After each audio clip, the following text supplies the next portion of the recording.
Imagine a man who owns the world. He has conquered 6 kingdoms, enslaved millions, and built walls that can be seen from the edge of space. He calls himself a god. He believes he is the center of the universe. But this god has a secret. He is terrified. He isn't afraid of armies or assassins or rebellion. He is afraid of time. Every night, in the deepest chambers of his palace, this man, Qin Shi Huang, the first emperor of China, swallows a small red pill coated in honey. His doctors tell him it is the elixir of life. They promise it will make his flesh hard like jade and his spirit eternal like gold. But they were wrong. The pill wasn't making him immortal. It was slowly destroying his brain. It was rotting his organs. It was driving him into a madness so deep that he would burn history books and bury scholars alive. The man who built the Great Wall wasn't killed by a sword. He was killed by his own medicine. Before we reveal the dark chemistry that brought down an empire, make sure you hit subscribe.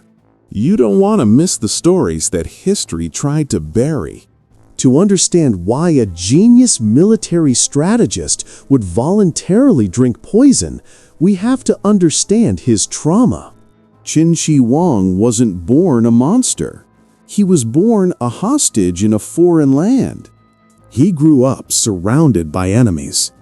By the time he united China in 221 BC, he had survived multiple assassination attempts.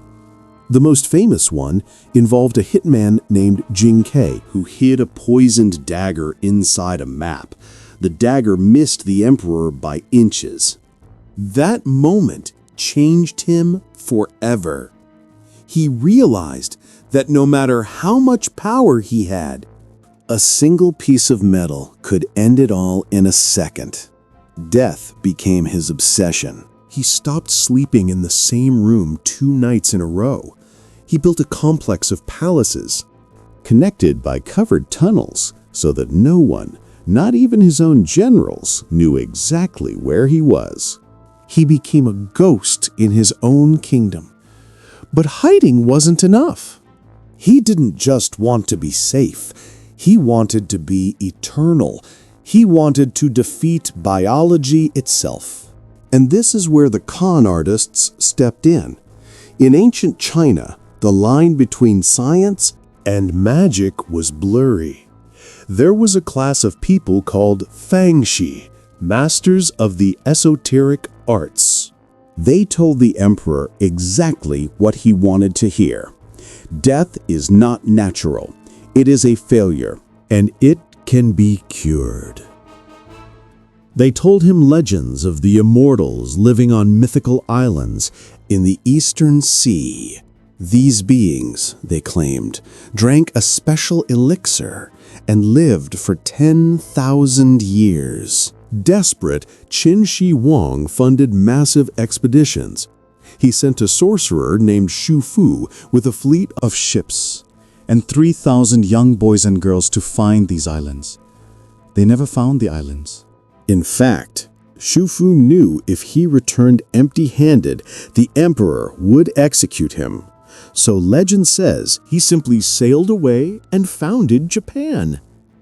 Left behind, the emperor grew impatient. If he couldn't find the elixir, he would make it. He ordered his court alchemists to cook up a potion of immortality right there in the palace. The alchemists looked at the world around them. They saw that gold never rusted, they saw that jade never decayed, and they saw a strange, magical liquid that fascinated everyone who looked at it. Mercury. Mercury is a heavy metal. At room temperature, it flows like water, but shines like silver. To the ancient mind, it looked magical. It seemed alive.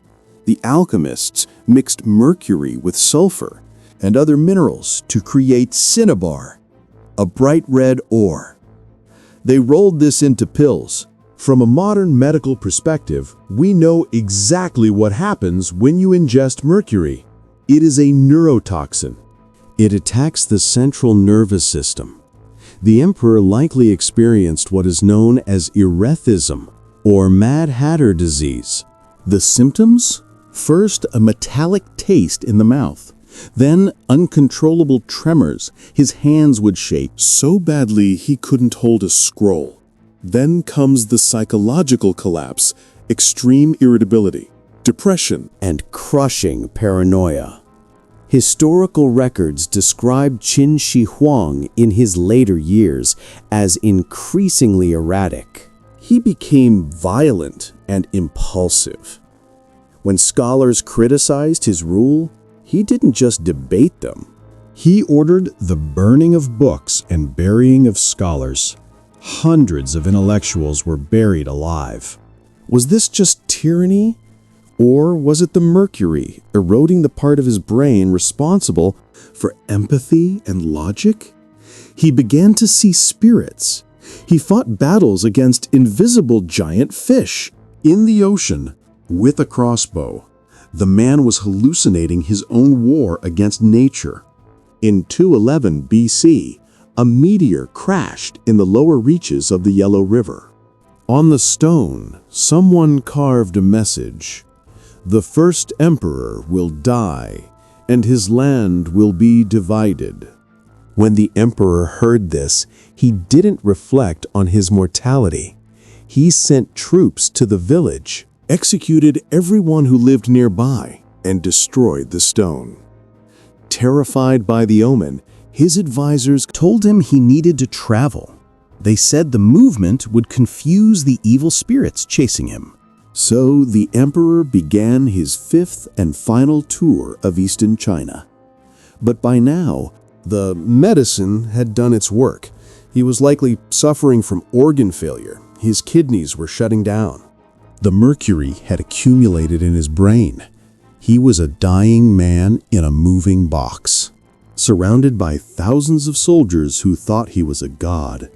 In the summer of 210 BC, in a place called Shakyu, the first emperor of China died. He was 49. The man who wanted to live 10,000 years didn't even make it to 50. But the tragedy didn't end there. It turned into a farce. The emperor's chief eunuch, Zhao Gao, and his prime minister, Li Si, realized that if the empire knew the emperor was dead, chaos would explode. They were far from the capital. They decided to keep his death a secret until they could get back to the capital and seize power for themselves. They kept the dead emperor in his carriage. They brought food to his cold body every day. They pretended to have conversations with the corpse, but it was summer. The heat was intense. The body began to decompose. The smell of the rotting god became impossible to hide.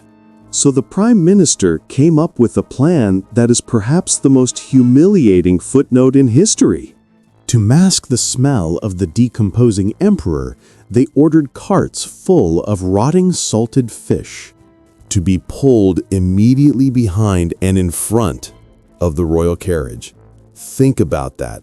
The most powerful man in history, the builder of the Great Wall, the commander of the Terracotta Army. He returned to his capital, not in glory, but hidden behind a pile of stinking fish. A puppet in a political coup.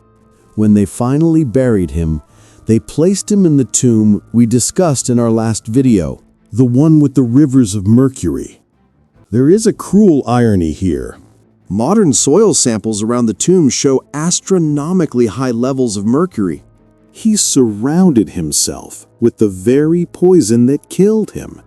He lies there floating in the substance that drove him mad. Qin Shi Huang wanted to be immortal. In a way, he succeeded. We are still talking about him 2,200 years later. But the lesson of his life isn't about power. It's about acceptance. He conquered the world, but he couldn't conquer the simple human reality of his own end. He sacrificed his sanity for a pill that promised everything and delivered nothing. It makes you wonder, if he had just accepted that he was mortal, what else could he have achieved with those final years? What do you think? Was the emperor a victim of bad science? Or was his madness the inevitable cost of absolute power? If you enjoyed this dive into the dark psychology of history, please hit the like button. It helps the algorithm. And don't forget to subscribe and turn on notifications. Next week, we are digging into a tomb that makes this one look safe.